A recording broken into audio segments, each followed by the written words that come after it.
Pois muito bem, então gostaria de apresentar para vocês esse tema, né, do catecumenato e da mistagogia. Ao início, né, o convite era sobretudo falar da mistagogia, mas é difícil falar da mistagogia sem antes falar do catecumenato, né? Porque as duas coisas devem sempre estar juntas, como nós veremos, né, e equilibradas juntas, porque poderíamos dizer que catecumenato e mistagogia são essas duas fases da vida espiritual, né? O catecumenato é uma fase de preparação, de início de caminhada, que se prolonga, né, verdadeiramente durante toda a vida. E a mistagogia, nós poderíamos dizer que é aquela etapa da vida mais mística, mais iluminativa, né? E a nossa vida espiritual tem momentos de instrução, portanto também de purificação, ou seja, de catecumenato, mas também muitos momentos de iluminação, onde ali a luz da fé nos dá uma visão nova das verdades que nós cremos, né? Então, vamos tentar abordar esse tema nessa perspectiva.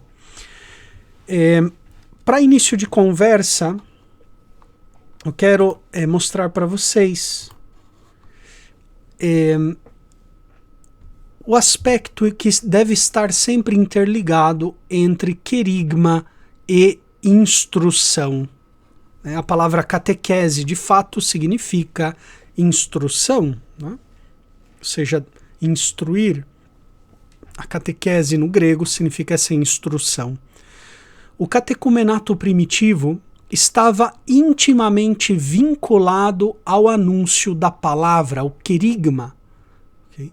Ou seja, o querigma nada mais é do que esse primeiro anúncio da palavra. Então nós vemos Paulo, Pedro, né, em Atenas, Pedro em Jerusalém, anunciando por primeira vez Jesus, né, morto e ressuscitado, e que agora reina à direita do Pai, né? Então esse querigma fundamental, básico, esse primeiro anúncio, ele estava unido depois a um seguinte passo, que é a instrução, que nós chamamos hoje de catequese. E vejam, o catecumenato na igreja antiga era continuação e aprofundamento natural do querigma. Aqui eu coloco 2 versículos dos Atos dos Apóstolos para vocês. O primeiro de Atos 8:12, que diz assim: Mas depois que acreditaram em Felipe, que lhes anunciava o reino de Deus e o nome de Jesus Cristo, homens e mulheres pediam o batismo. Ok? Então, vejam vocês, eles primeiro acreditaram na pregação de Felipe, que lhes anunciava o reino de Deus, né? E o nome de Jesus era anunciado, né? Eles acreditaram. E depois, homens e mulheres, depois de terem acreditado em Felipe, pediam o batismo, né? Então, vejam, tem o anúncio da palavra e depois tem esse pedido, esse querer formar parte dessa família que é a igreja, né? E aqui outro trecho que acho que vai ajudar também a complementar o anterior, diz assim: Muitos dos coríntios, ouvintes de Paulo, acreditaram e foram batizados. Olha só, né? Paulo chega na comunidade de Corinto, anuncia a palavra e tem ali alguns que ficam, por assim dizer, interessados na palavra de Paulo. Se tornam ouvintes, até mesmo ouvintes frequentes da palavra de Paulo. E, como consequência de ouvir a palavra, acreditaram. E visto que eles acreditaram nas verdades que Paulo ensinava, foram batizados, né? É quase praticamente uma caminhada natural à fé. Querigma, depois escuta da palavra, fé, batismo, né? Claro que Essa fé que nós recebemos antes do batismo é uma fé que ainda não está formada pela caridade, não é aquela fé que santifica, né? Aquela que, digamos que nós recebemos, não é a fé teologal, é uma fé que nós poderíamos dizer, até chamá-la de carismática, ou seja, é uma fé que me move a crer, me move a aderir a Cristo Jesus, né? Tem uma catequese de São Cirilo de Jerusalém, se não me equivoco é a catequese número 5, depois eu posso confirmar para vocês, que ele fala sobre a fé e o símbolo. E quando ele trata sobre a fé, ele diz justamente isso, né? Existem dois tipos de fé. A fé, aquela que santifica, que nós recebemos no dia do batismo, e aquela depende de nós fazê-la ir crescendo, etc. Mas existe outra fé, uma fé mais carismática, por assim dizer, que Deus pode dar a quem Ele quiser, que é aquela fé, né, que São Paulo fala, né, que é capaz de até mover montanhas. Essa fé é um dom de Deus, que Deus dá, né? Então os catecúmenos ou os ouvintes de Paulo recebiam este dom, né, da palavra, de crer, de acreditar no que Paulo lhes dizia. Então, o conteúdo deste querigma, catequese, né, catechesis no grego, era nos Atos duplo.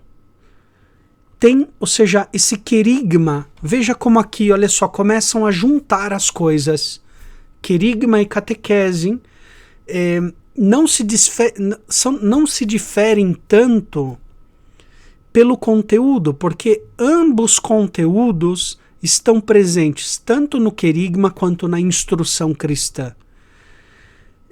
Se nós lemos os discursos de Paulo, de Pedro, nos Atos dos Apóstolos, sempre vai ter um conteúdo dogmático e um conteúdo moral, ou seja, abandonar os ídolos, se converter do pecado, etc. E uma parte dogmática, Cristo, Filho de Deus, né? Que passou por este mundo fazendo bem, curando a todos, etc. Né? Então, sempre, olha só como que o querigma depois ele vai até mesmo se transformando na catequese. Né?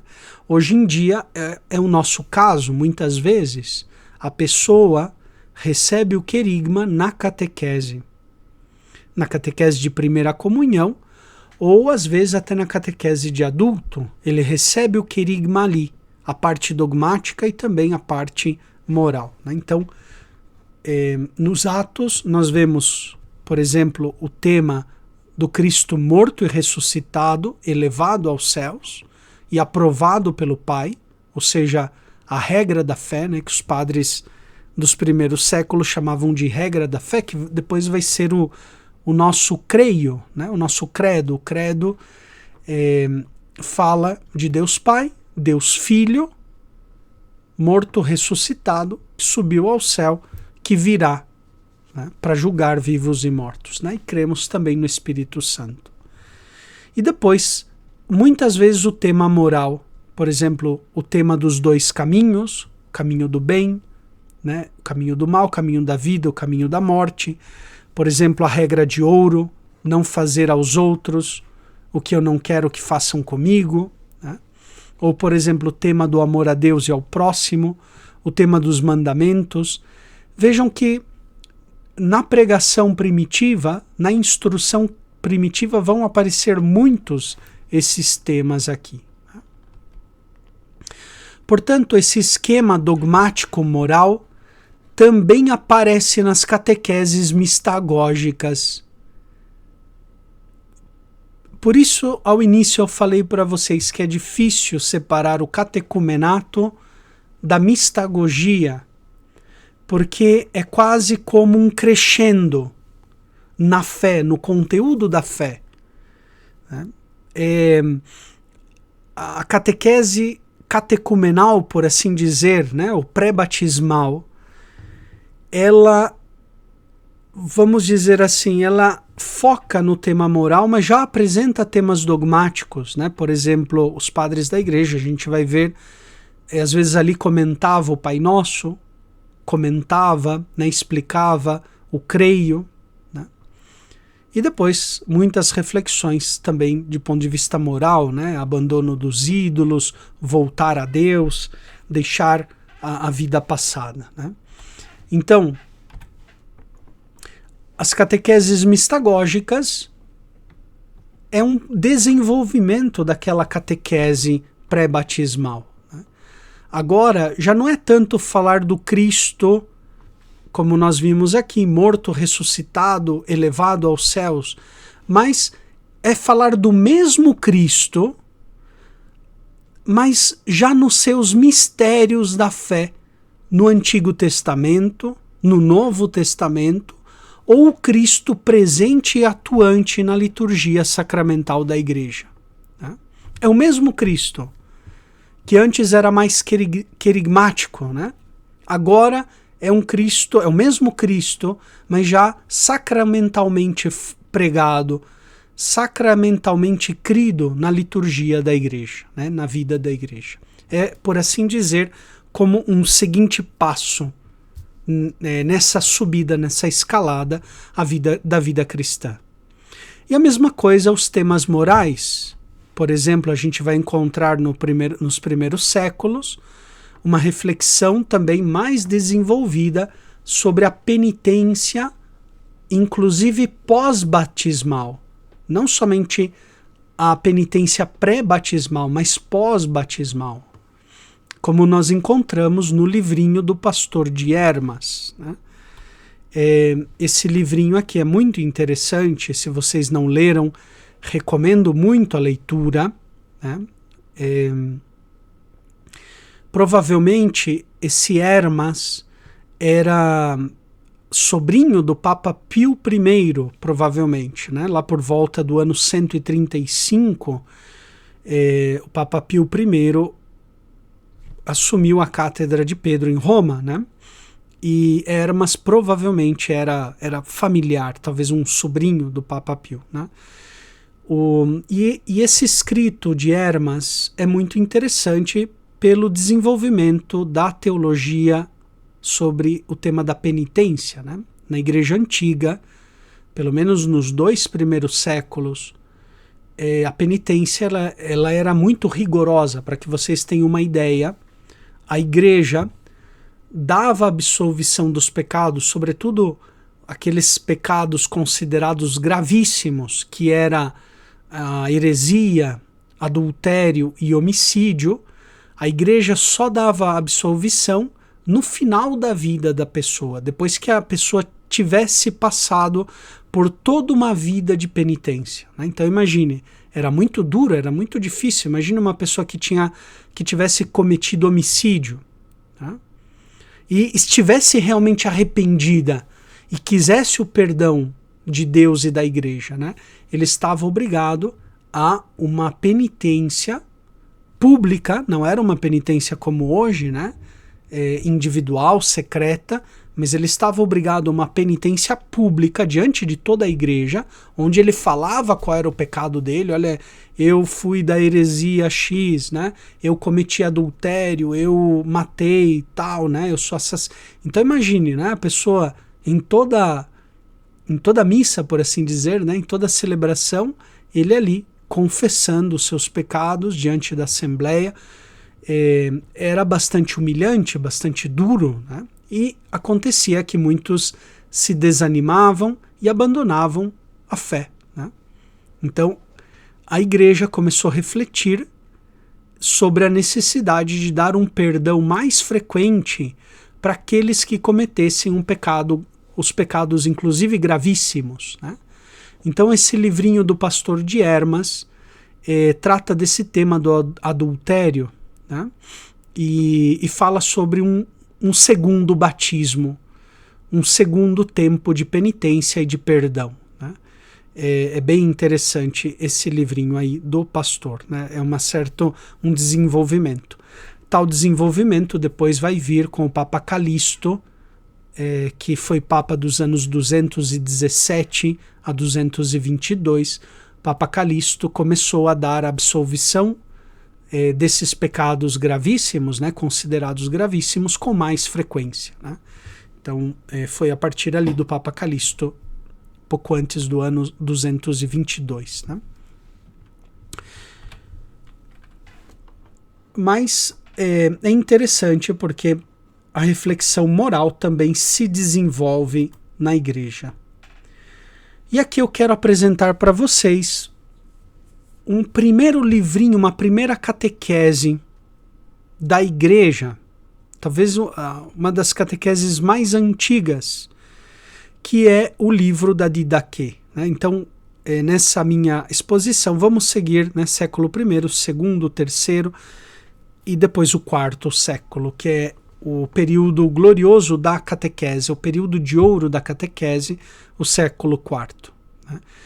É um período difícil para o catecumenato, o século IV, mas do ponto de vista da catequese foi um período muito bom, né, para a igreja. Então, ainda estamos ali, finais do século I, inícios do século II, a maioria dos estudiosos coloca esse texto da Didaquê, ou Instrução dos 12 Apóstolos, não mais do ano ali por volta do ano 160. Né? É um texto muito antigo, porque é um texto ainda que fala daqueles ministérios itinerantes, né? De apóstolos, de doutores, de profetas itinerantes, né? Que era muito típico da igreja primitiva. Que depois, praticamente no século II, já na segunda metade do século II, a gente já não vê mais esses ministérios itinerantes, né? Ele desaparece praticamente no início ali do século II. E a Didaquê ainda fala desses ministérios itinerantes, né? E depois fala também dos ministérios residentes, sobretudo do bispo, né? dos diáconos, né? Então, a Didaquê, nós podemos dizer que é colocada entre os anos 80 até os anos 160, 150 do início do cristianismo. E olha só, a própria Didaquê tem uma estrutura moral mistagógica. Poderíamos dizer que tem uma estrutura catequética mistagógica. Uma espécie de primeiro um catecumenato, depois uma mistagogia, né? Se vocês veem aqui a estrutura do texto, vocês vão notar esse esquema, né? Então, por exemplo, tem uma parte moral, onde fala dos dois caminhos, o caminho da vida, o caminho da morte, né? Este é o caminho da vida, e começa a elencar as boas obras que o catecúmeno, né, ou cristão, deve fazer para chegar à vida. Depois também o caminho, a via do mal, né, que nos afasta de Deus, que se deve evitar a todo custo, né? Depois tem uma parte, olha só, começa aquela parte mais mistagógica, ainda muito elementar, né, muito básica. Tem uma parte litúrgica dos capítulos 7º a 10º. A Didaquê é um livrinho pequeno, né, dá para ler assim em meia hora, 40 minutos, são capítulos curtinhos, né? E dedicados, por exemplo, ao batismo e à Eucaristia. Explicação do que é o batismo e do que é a Eucaristia. Depois tem uma parte disciplinar, que regulamenta, por assim dizer, a vida da igreja. E, finalmente, uma parte escatológica, né?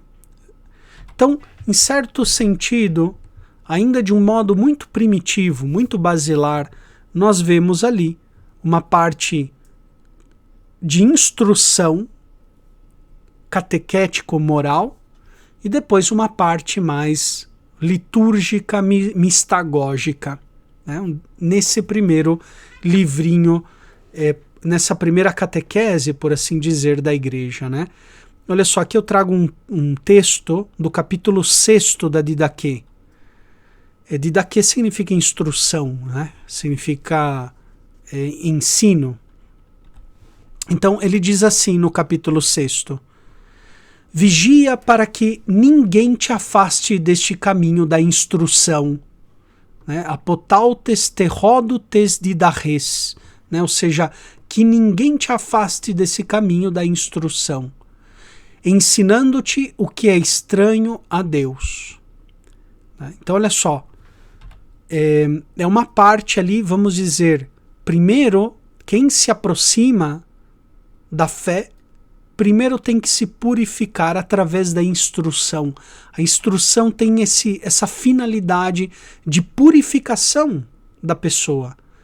Né? Essa didaquê, ou seja, essa didarré, esse ensino, vai purificando o coração do fiel de toda aquela idolatria, né, dos primeiros séculos, de todas aquelas condutas pagãs que a pessoa trazia consigo.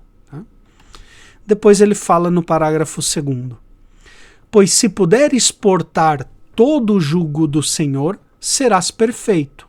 Se não puderes, faze o que puderes. Né? É interessante, olha só.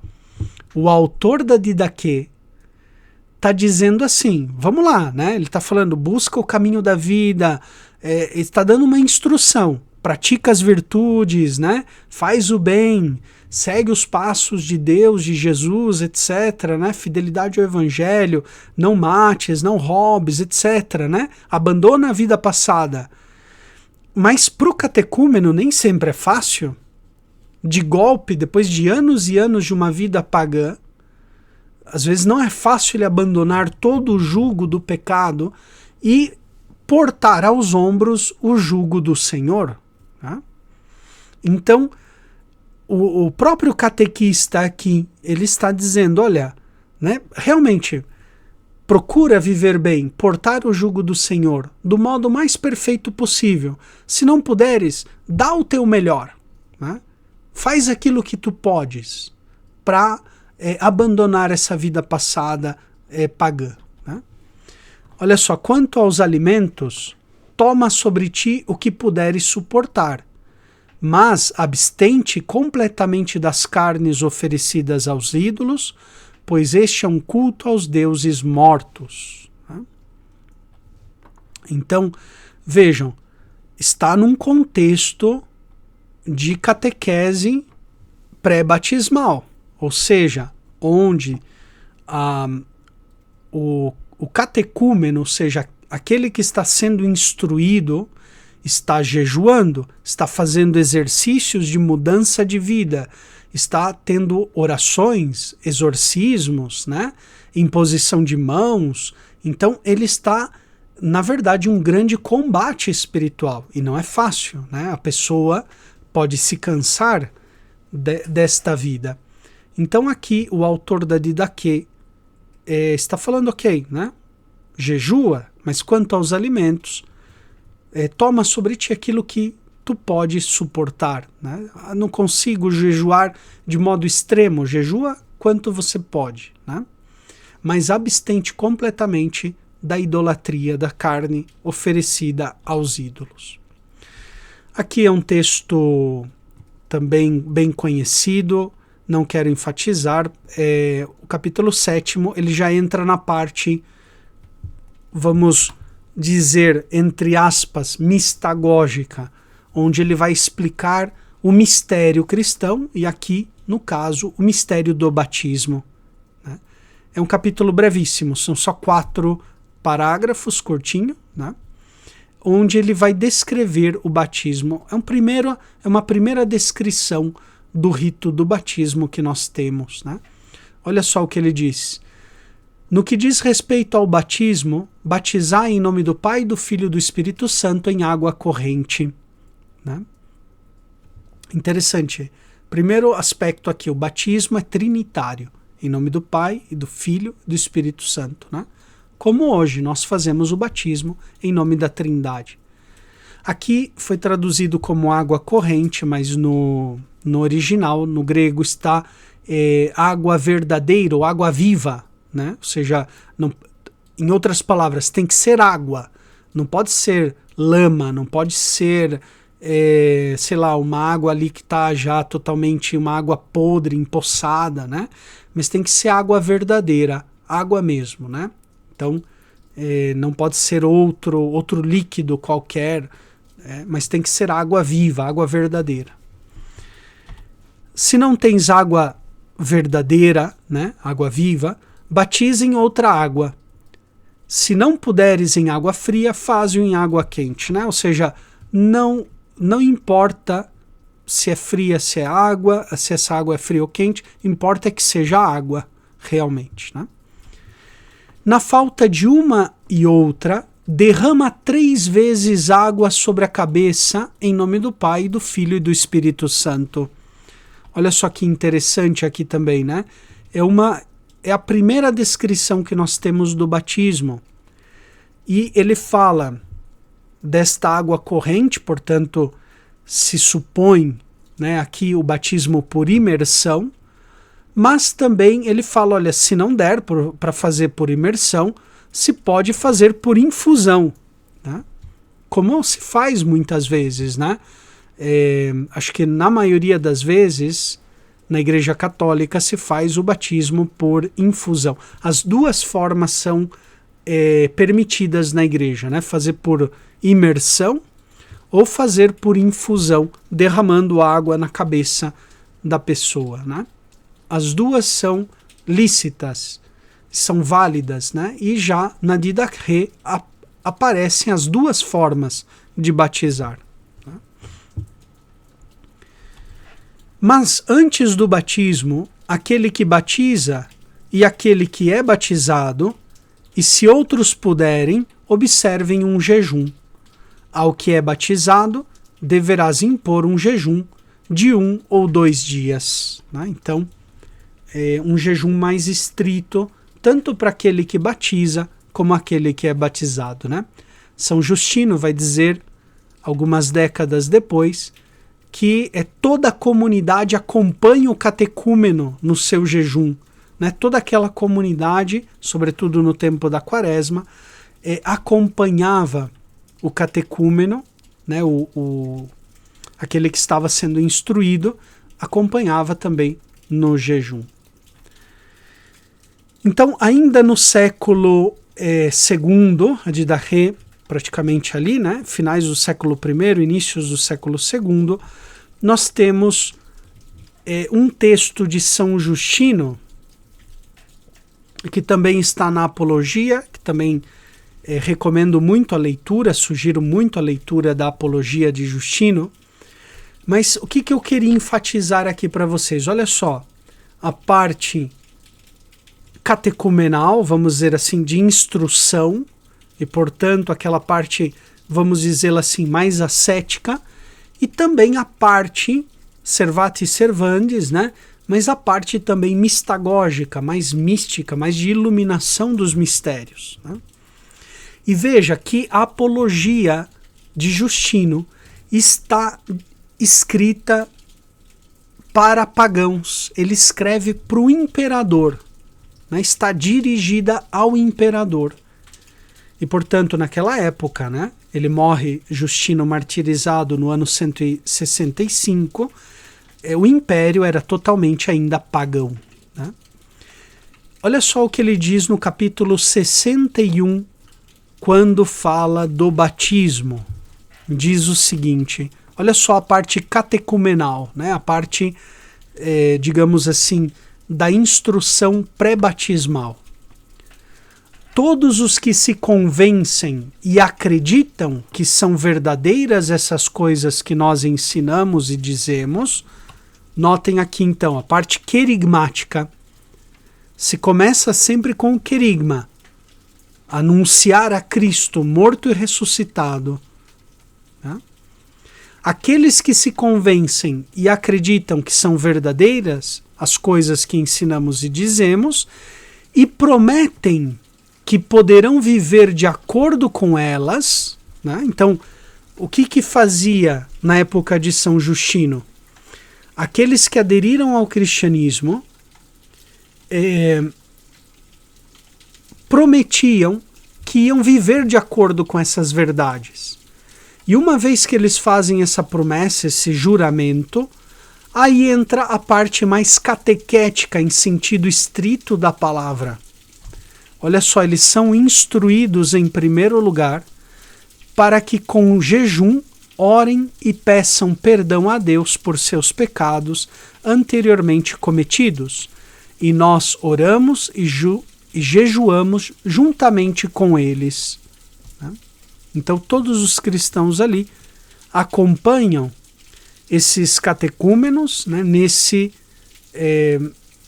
período, né, também de penitência, de purificação.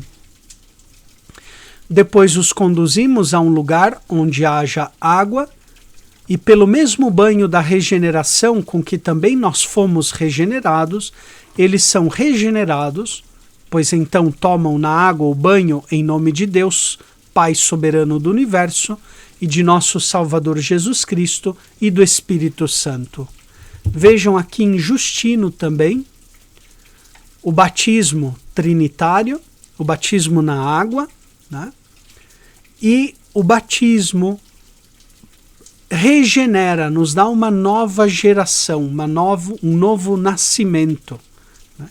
Aqui eu não trouxe o texto, mas em outro lugar ele vai falar que, além de regenerar, o batismo ilumina, nos dá a luz da fé.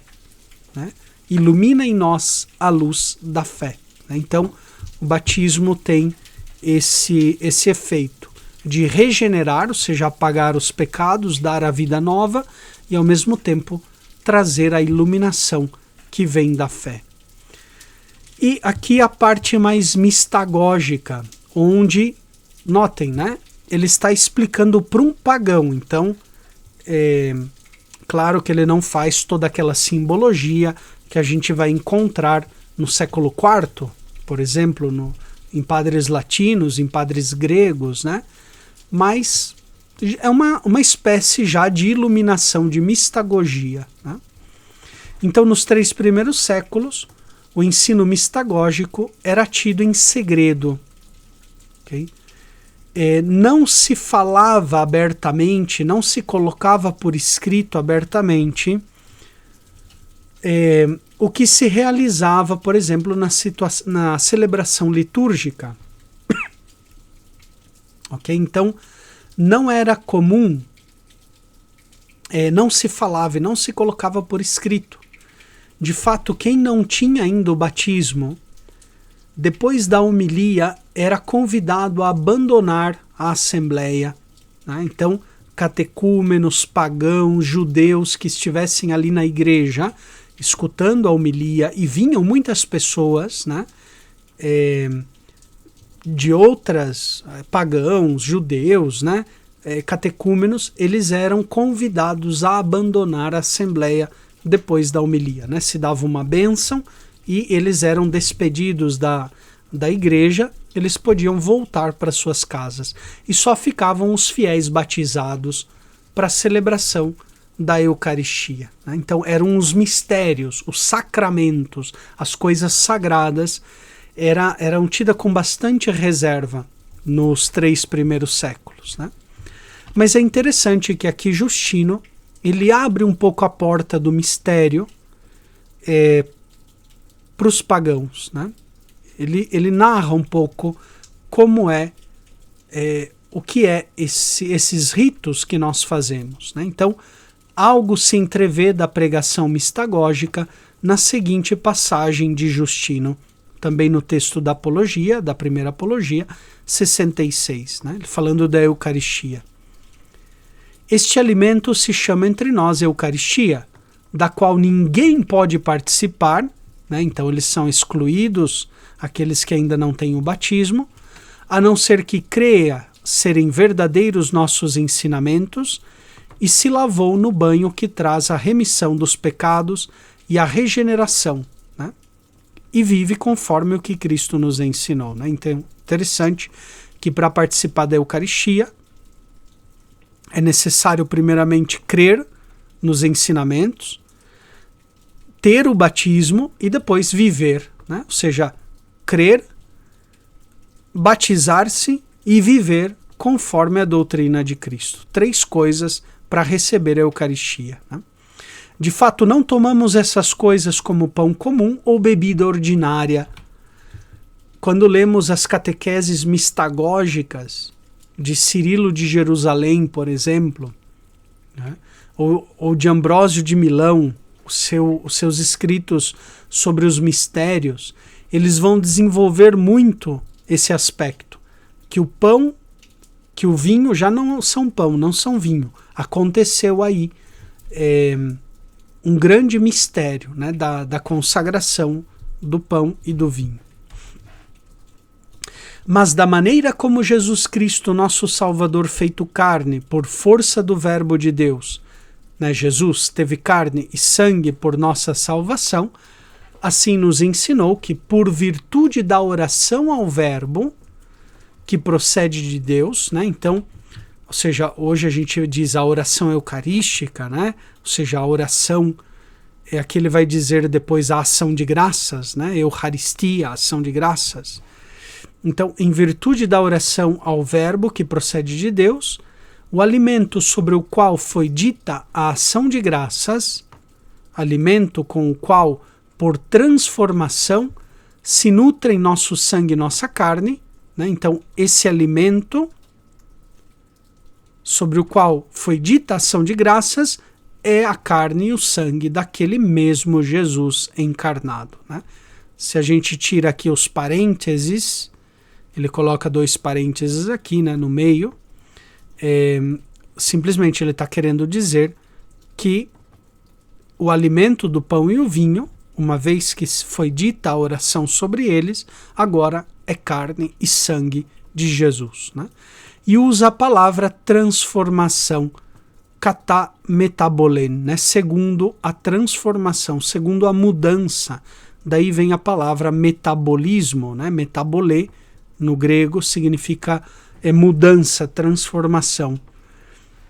Hoje em dia, né, a gente usa o vocabulário medieval de transubstanciação, né, a mudança de substância do pão e do vinho. Justino, ele ainda, né, não tinha essa palavra ainda, né?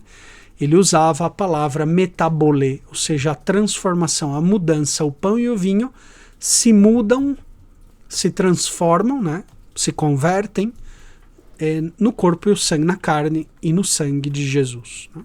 É um exemplo aqui ainda muito simples, muito sóbrio de mistagogia. Pois, muito bem, vamos entrar agora no século III, para a gente ver um pouquinho o avanço, tanto da mistagogia quanto do catecumenato no século III.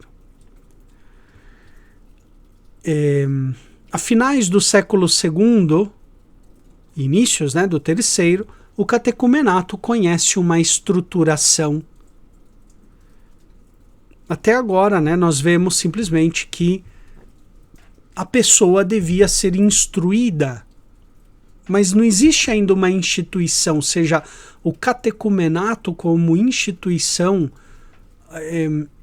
existia uma espécie de instrução, né, de catequesis, mas o catecumenato como instituição, ele vai se consolidar, sobretudo no século III, finais do século II, né? Olha só, Tertuliano, ele fala de um catecumenato que é o primeiro batismo do ouvinte. Ok? Olha só, interessante, é belíssima essa expressão de Tertuliano, né?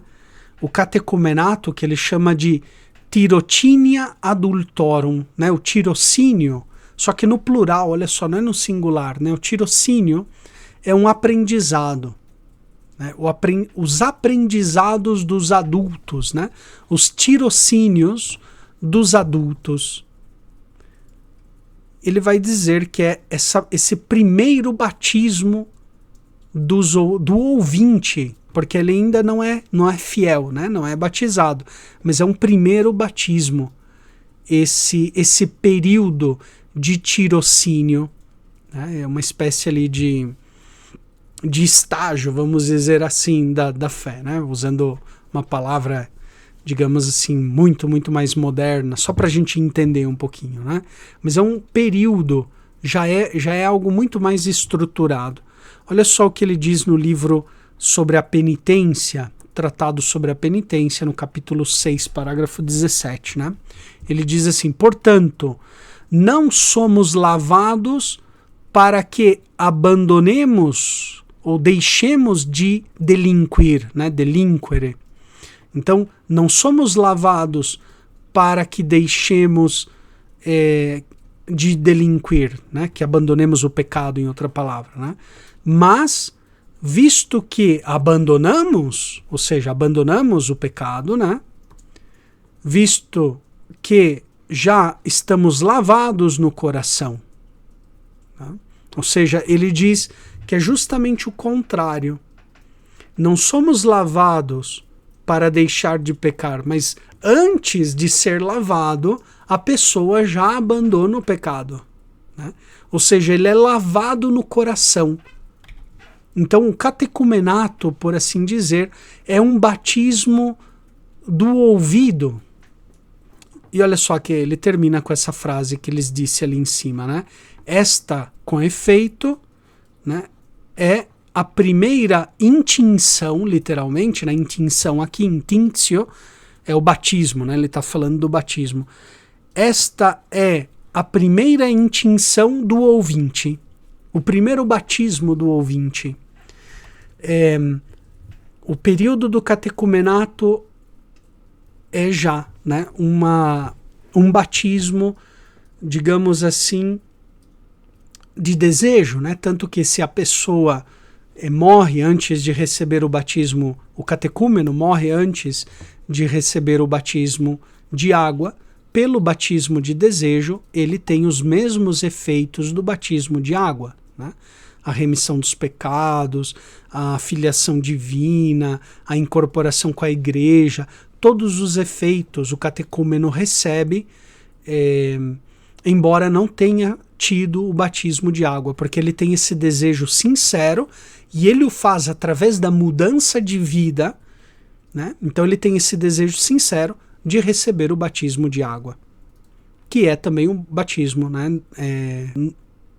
No espírito, do espírito, né? Um texto ainda mais claro que o de Tertuliano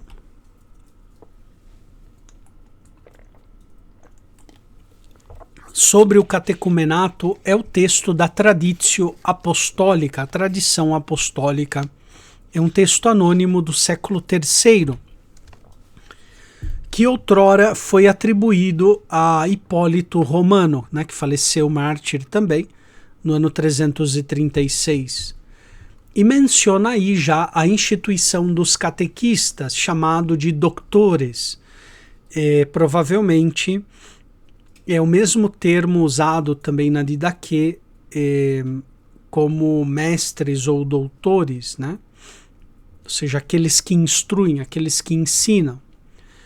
Fala já como instituição, como realmente um grupo, né, de catequistas que preparam aqueles ouvintes da palavra.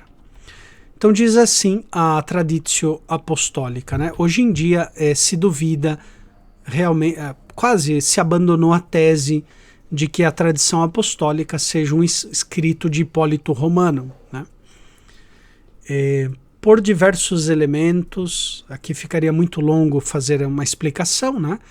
Mas provavelmente não é um texto romano, talvez é um texto alexandrino, siríaco, né? De uma comunidade, porque tem algumas divergências com a liturgia romana, o texto da tradição apostólica, né? Esse texto aqui ele é muito importante porque o Concílio Vaticano II se inspirou muito nele, no texto da Traditio, para fazer a reforma litúrgica da igreja. Então esse texto aqui é importantíssimo para a igreja atual, né, conhecê-lo. Por exemplo, a oração de ordenação de bispos, presbíteros, diáconos, praticamente está tirada aqui, desse texto da Traditio Apostólica, né? A reforma do Vaticano II quase adotou o texto, praticamente adotou de fato, né, o texto da tradição apostólica para as ordenações de bispos, presbíteros e diáconos. Também recuperou uma oração eucarística ali presente, que é a nossa oração eucarística número 2, está presente aqui nesse texto da Traditio Apostólica, né? Olha só o que ele diz no capítulo 3º. Aqueles que são trazidos pela primeira vez para escutar a palavra, sejam direcionados aos doutores, né? Ou seja, aqueles que vão instruir. São Paulo mesmo, né, quando ele fala dos diversos carismas, ele fala, uns são apóstolos, outros doutores, outros dom de milagre, outros do ensino, etc., né? Então aqui a Traditio vai falar também desses doutores, né? Poderíamos, entre aspas, entre parênteses, entender hoje, seria mais ou menos o que é a função do catequista. Antes da chegada do povo, olha só que interessante, né? Isso daqui é muito típico dos 3 primeiros séculos. Os catequistas instruíam os catecúmenos antes da chegada do povo na celebração, né? Porque depois quem ia falar normalmente era o bispo ia falar depois. Mas antes da celebração, os catequistas já davam a instrução para os catecúmenos, né? Lhes ensinava a fé, etc. Depois começava a liturgia, vinha a homilia do bispo, etc., que às vezes durava horas, né? A liturgia antiga era muito longa, muito demorada, às vezes mais de 2, 3 horas, né, de celebração. Homilia longa também, o bispo fazia a instrução. E depois eram dispensados os catecúmenos, os pagãos, os judeus, né, da Assembleia, eram dispensados e ficavam só os fiéis para a liturgia, né? Então, antes da chegada do povo, e sejam interrogados sobre a razão pela qual resolveram se aproximar da fé. Nós vemos aqui uma espécie de escrutínio, né? Os escrutínios eram esses interrogatórios, por assim dizer, né? Ainda hoje a igreja faz escrutínios, né? Quando, por exemplo, alguém vai se casar, tem os escrutínios, né? Se alguém tem algo contra, né, esse casamento, se alguém quer falar algo contra, ou, por exemplo, quando algum candidato vai ser admitido, né, ao diaconato ou ao sacerdócio, se fazem escrutínios. Se interroga o povo de Deus, né, os formadores ali do seminarista, para ver se ele é digno de receber. Então se fazem escrutínios. Então eles são interrogados sobre a razão, por que eles querem receber o batismo, né? E aqueles que os trouxerem devem dar testemunho deles, né? Ou seja, ele vai interrogar também os familiares, né? E vai dizer, olha, ele é de boa vida, já está vivendo segundo aquilo que nós pregamos, etc., né? Informando se estão preparados para ouvir a palavra. Sejam também interrogados sobre a vida que levam, se possuem esposa, se são escravos, etc., etc., né? Aqui eu tirei parte do texto. Mas, veja, já tem todo um grupo, né? Toda uma estrutura que acolhe aquele que depois se aproxima da igreja, se aproxima do sacramento do batismo. Aqui no capítulo, ainda no capítulo 3, mas no parágrafo 3º, diz o seguinte, né, que o catecumenato durava 3 anos, mas podia ser encurtado conforme o progresso do catecúmeno, né? Os catecúmenos devem escutar a palavra por 3 anos. Se algum deles for dedicado e atencioso, não lhe será considerado o tempo, somente o seu caráter, e nada mais será julgado. Cessando o doutor a instrução, olha só, volta a falar da instrução catequética.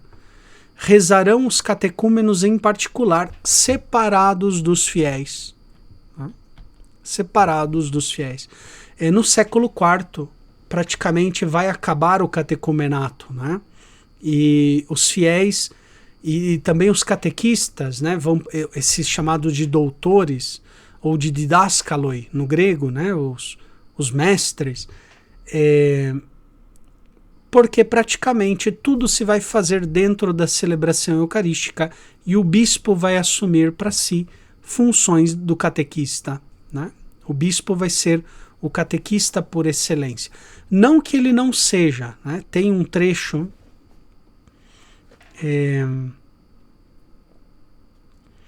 se eu não me equivoco, é uma das cartas de... É a carta de Clemente Romano aos Coríntios, né? Clemente, ele foi martirizado no ano 98, por aí 96, 98, né? E ele escreve uma carta à comunidade de Corinto. E ele fala que o bispo, né? Porque a comunidade de Corinto havia destituído os presbíteros da igreja.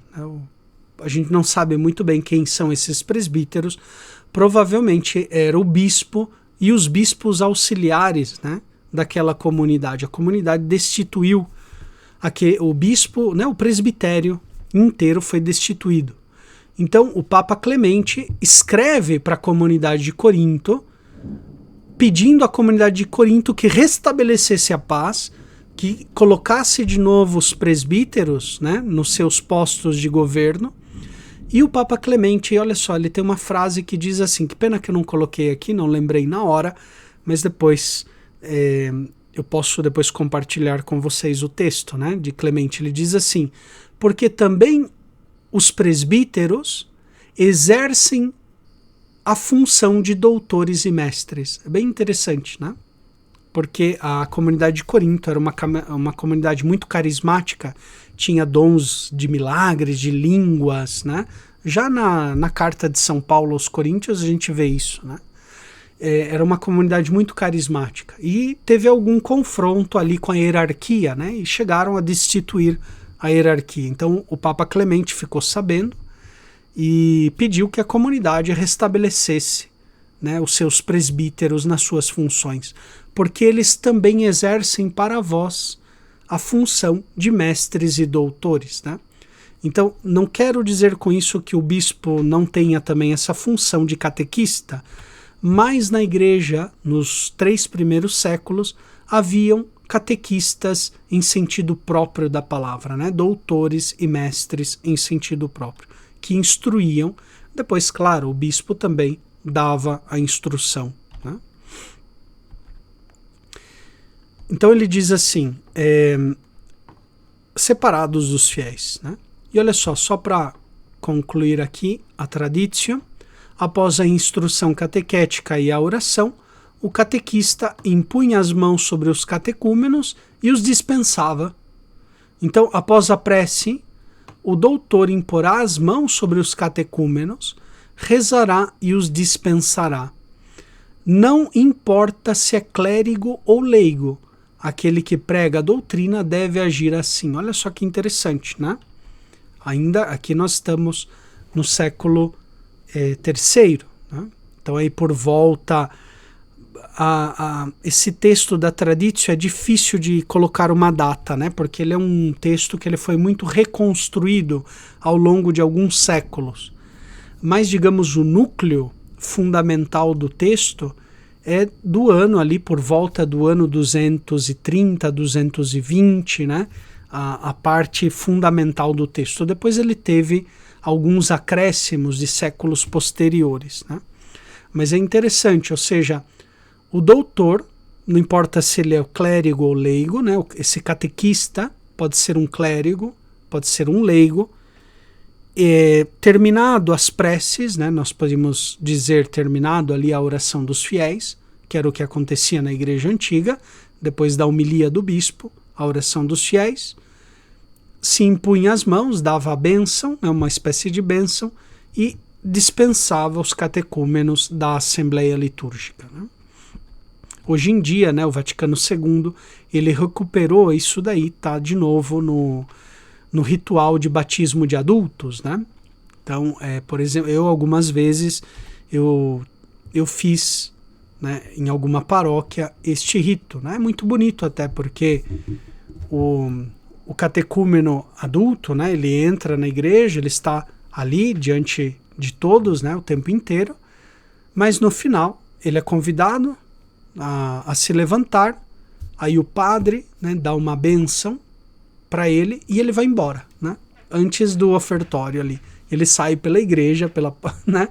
E todo mundo olhando assim. É bonito porque é um gesto, né, que valoriza a possibilidade de estar ali, né? Quantas pessoas depois iam comigo, depois da missa, e diziam, padre, olha, nossa, eu fiquei impactado, né? Ali o catecúmeno, depois o senhor mandou ele embora da igreja, né? E eu falava, nossa, que alegria que eu posso estar aqui, né? Eu posso me aproximar da Eucaristia, do sacramento, e o catecúmeno ainda não, né? Então, é claro que, digamos, é uma despedida, né? Uma expulsão ritual do catecúmeno, não é assim, uma despedida grosseira, né? Simplesmente recebe uma bênção e ele já pode ir embora da assembleia, né? Em algumas igrejas eles preferem que o catecúmeno fique ali, né? Também não tem problema se ele fica ali a missa inteira, né? Mas é bonito no rito que ele pode ir embora. Para ele acabou a missa, já acabou, pode ir embora. Ainda hoje nós temos, o Vaticano II recuperou esse rito antigo que se havia perdido, né?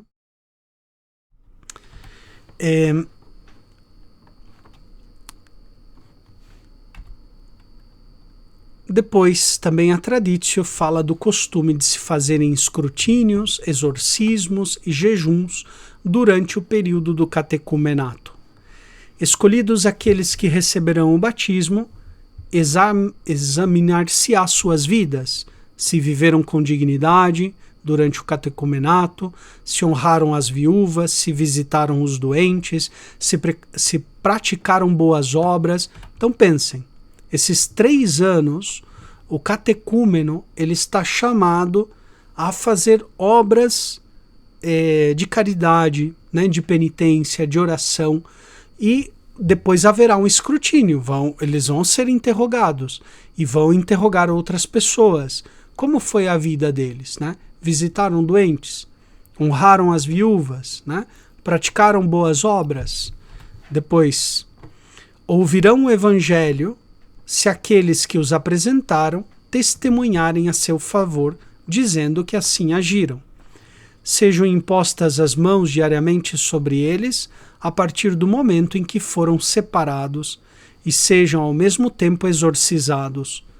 Aproximando-se o dia do batismo, o bispo exorcizará cada um deles, para saber se é puro.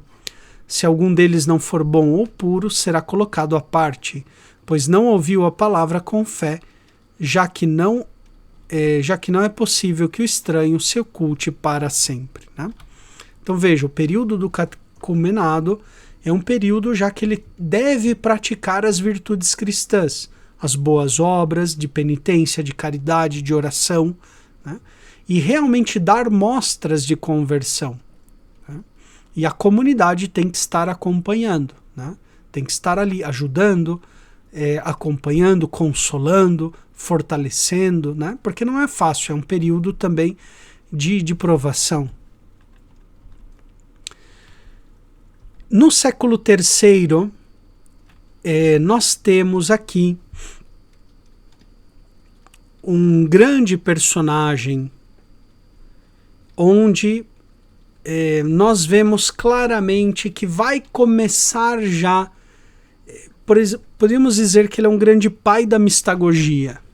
Até aqui então, não é que a mistagogia é explícita, porque não temos textos mistagógicos, era algo que a igreja tinha muito em reserva por causa dos arcana, né? A igreja mantinha com reserva os sagrados sacramentos, os ritos, né? Por causa daquelas palavras do Senhor, né? Não deem aos cães as coisas santas. Então, os sacramentos eram tratados com muito, muito cuidado, né? Orígenes é um dos primeiros, digamos assim, que nós vemos uma explicação mais mistagógica, tanto dos sacramentos, mas sobretudo do batismo, ainda naquela época, mas também das Sagradas Escrituras, né? Orígenes de Alexandria, ele foi presbítero, né, em Alexandria, e ele dirigiu o Didascaleion de Alexandria. O Didascaleion era uma espécie de escola catequético-teológica. E devido à afluência de pessoas, Orígenes se viu obrigado a dividir a catequese em 2 níveis. Né? Aqui fica praticamente claro o nível pré-batismal, podemos dizer uma espécie de catecumenato em sentido estrito da palavra, e a pregação, o ensino já pós-batismal, mais mistagógico. Né? Aqui eu trago o texto da História Eclesiástica de Eusébio, que nos conta esse fato. Né? A principal fonte para conhecer a vida de Orígenes é Eusébio de Cesareia, a História Eclesiástica. Né? Olha só o que ele diz. Diz assim: como Orígenes visse que não era capaz de unir o estudo aprofundado à pesquisa e explicação das sagradas letras, né, das sagradas escrituras, e ainda a catequese dos que o procuravam, nem lhe permitindo respirar, porque uns após outros, desde a aurora até a tarde, frequentavam-lhe a escola, né, o Didascaleion. Orígenes dividiu a multidão e entre os seus discípulos escolheu Heraclas, zeloso pelas coisas divinas. Aliás, homem muito eloquente e experiente em filosofia, e dele fez colega na catequese, confiando-lhe a primeira iniciação dos principiantes e reservando para si a instrução dos mais adiantados. Né? Então, o que faz Orígenes de Alexandria? Essa escola catequética, né, ou seja, já uma instituição de ensino da fé, né, devido à afluência de pessoas, era tanta gente que vinha, homens, mulheres, pagãos, judeus, hereges, né? Eusébio de Cesareia fala da multidão que afluía para escutar as explicações, né, de Orígenes das Escrituras. Porque Orígenes, na verdade, ele é um dos grandes gênios do cristianismo, né? Sem dúvida nenhuma. Juntamente com Tomás de Aquino, Agostinho de Hipona, Orígenes de Alexandria é uma das grandes mentes da igreja. Só para que vocês tenham uma ideia, ele conhecia as Sagradas Escrituras praticamente assim, de cor, né? Do início ao fim. E não somente em uma versão grega, mas em várias versões gregas. Né? Às vezes o leitor lia algo na Assembleia e ele dizia: opa, eu li em outra versão que não tinha essa palavra e tinha outra. Né? Quando a gente lê as homilias de Orígenes, a gente vê a grande cultura, e não só cultura bíblica, escriturística, ele também era um grande conhecedor das ciências e filosofia da época, né? Astronomia, botânica, geometria, tinha um conhecimento realmente enciclopédico, era uma pessoa, era um gênio realmente do cristianismo primitivo. Né? E Orígenes foi o grande mestre de grande parte dos padres do século IV, né? Se inspiram muito nos escritos de Orígenes. Né? O século seguinte vai ter Orígenes como grande doutor, o grande mestre da fé. Né? Então o que faz Orígenes? Ele divide a escola catequética em 2. Uma mais instrução fundamental para os principiantes e outra para os mais avançados. Né? Quando nós lemos as homilias de Orígenes, nós vemos, né, toda essa mistagogia, a explicação dos símbolos, o significado místico das Sagradas Escrituras, né? A gente consegue realmente mergulhar nos mistérios da fé. Né? Então, isso daqui sobre os 3 primeiros séculos. Né? Então, em síntese, os 3 primeiros séculos, nós podemos ver o seguinte: o catecumenato ele tem já ele vai ganhando uma estruturação. Existe a mistagogia, mas nós não temos muito acesso, né, às informações mistagógicas, por motivo desse segredo que a igreja mantinha os ritos, né? Para que vocês tenham uma ideia, séculos mais tarde, a igreja vai colocar por escrito nos missais, né? Nos primeiros séculos não tinha o missal. O bispo ele aprendia de memória a oração eucarística, né? A anáfora. Ele aprendia por tradição, né? Um bispo passava para o novo bispo a fórmula de consagração, as orações, tudo era aprendido de memória e por tradição oral.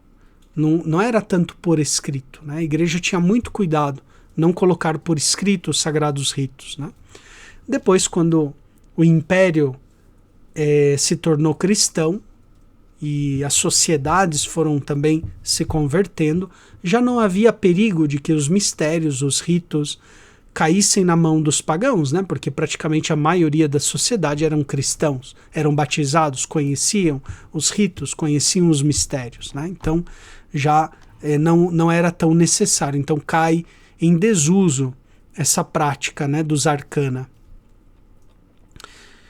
Então aí no século III, nós somos um pouquinho melhor informado do catecumenato enquanto tal, e vemos alguns indícios de mistagogia, né? Em Justino, até mesmo na Didarré, vemos em Orígenes de Alexandria, algo assim, com muita sobriedade, né?